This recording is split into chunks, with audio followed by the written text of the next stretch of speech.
Kita adalah keluargamu, kalian adalah keluarga kami. Kami tidak akan tinggalkan kalian sendiri.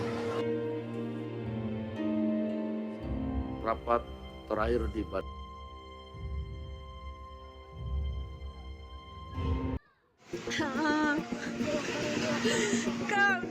Bencana datang tak pernah memberi aba-aba. Saat datang, kehadirannya meruntuhkan, menghancurkan, merusak, meninggalkan kesedihan mendalam serta kesunyian. Pada akhir November 2025, bencana banjir bandang menerjang Sumatera Utara, Sumatera Barat, dan Aceh. Ribuan rumah roboh, sekolah lumpuh, jalan terputus. Di 3 provinsi tersebut, ribuan keluarga kehilangan tempat tinggal, infrastruktur lumpuh, aktivitas ekonomi terhenti. Pada hari-hari pertama, situasinya nyaris tak terkendali. Akses jalan tertutup longsor, jembatan hanyut diterjang arus, listrik padam, komunikasi terputus, membuat bantuan sulit masuk. Tingginya curah hujan sehingga sungai Aek Garoga tidak mampu menahan debit air menjadi penyebab terjadinya banjir bandang ini. Luapan air bercampur lumpur dan bongkahan kayu besar dengan cepat menyapu sejumlah rumah serta kendaraan warga. Sementara pada 27 November, jembatan penghubung warga yang berada di Kelurahan Lambung Bukit, Kecamatan Pau, Kota Padang, Sumatera Barat, ambruk setelah arus sungai meningkat drastis dan menghanyutkan seluruh jembatan. Tingginya debit air dan derasnya arus sungai yang membawa material kayu-kayu besar membuat tiang tengah penyangga jembatan tersebut tidak mampu menahan terjangan banjir bandang. Jembatan yang terbuat dari plat baja menghubungkan Kelurahan Kapala Koto dengan Kelurahan Lambung Bukit putus akibat dihantam banjir bandang dan menghanyutkan jembatan sepanjang 75 meter tersebut. Hujan deras disertai cuaca ekstrim mulai mengguyur wilayah Aceh, Sumatera Utara, dan Sumatera Barat sejak 25 November 2025. Menurut BMKG, penyebab cuaca ekstrim termasuk berkembangnya sistem siklon tropis dan bibit siklon di sekitar Selat Malaka dan Laut Sulu yang memicu hujan lebat dan angin kencang di sejumlah wilayah Sumatera. BNPB mencatat, banjir pertama dilaporkan menerjang kota Langsa Aceh pada 25 November 2025. 420 warga dari 150 kepala keluarga yang tinggal di Gampong Payabujok Sulemak, Kecamatan Langsa Baro, terdampak dari kejadian ini.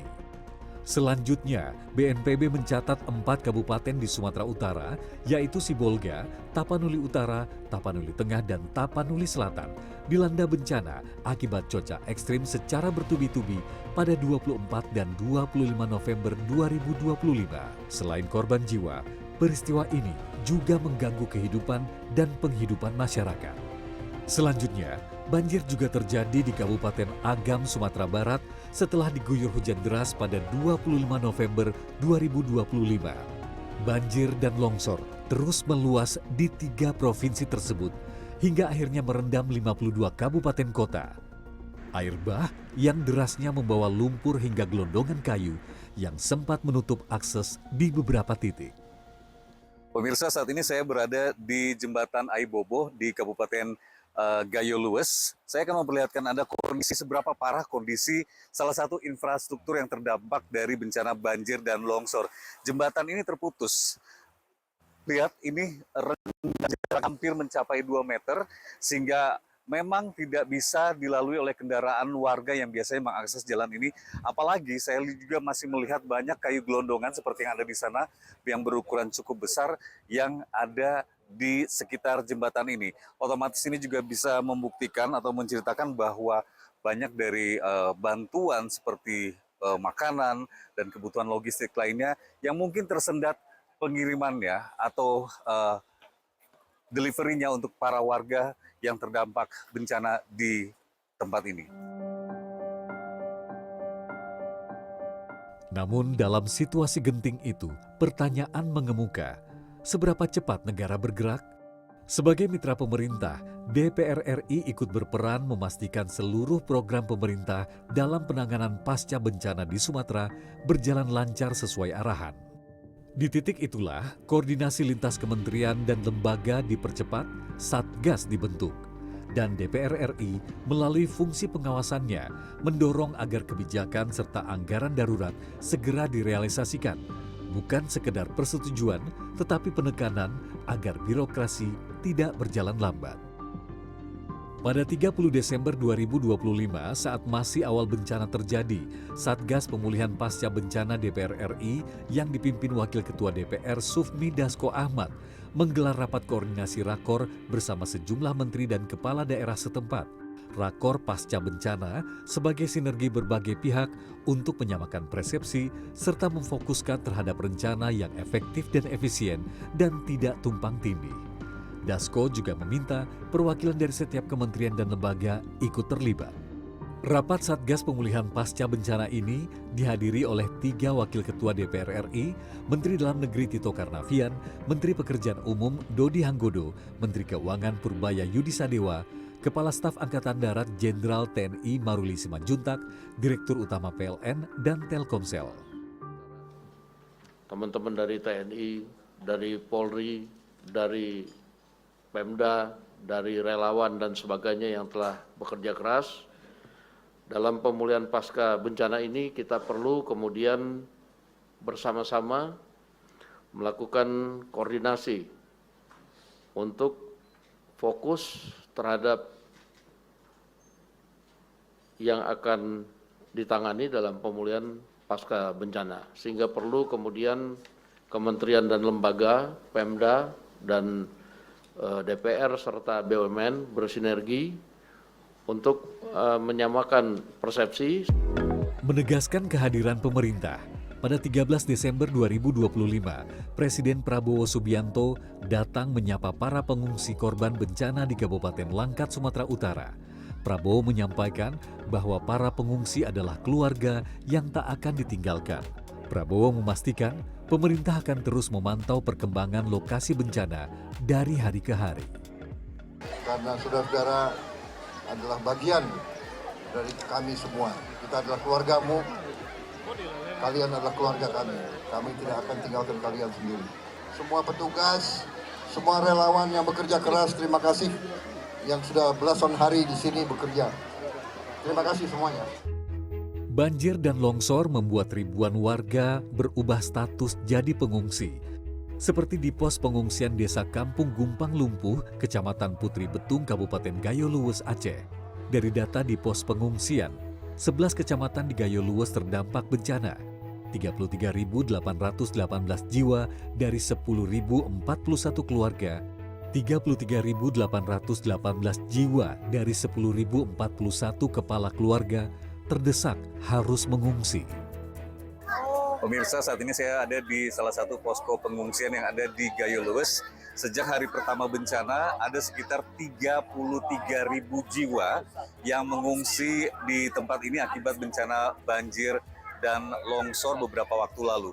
Dan tadi di tenda ini juga Wakil Presiden Gibran Rakabuming Raka sempat berbincang dengan para pengungsi yang di tempat ini, dan pemerintah pusat menjanjikan akan concern memberikan perhatian untuk para warga terdampak di sini, seperti misalnya bagaimana distribusi bantuan obat-obatan, makanan, kemudian listrik, dan juga sinyal untuk komunikasi bagi para korban bencana, juga termasuk untuk pemerintah Pemda setempat dalam koordinasi penanganan secepat mungkin yang ada di Kabupaten Aceh Gayo Luwes.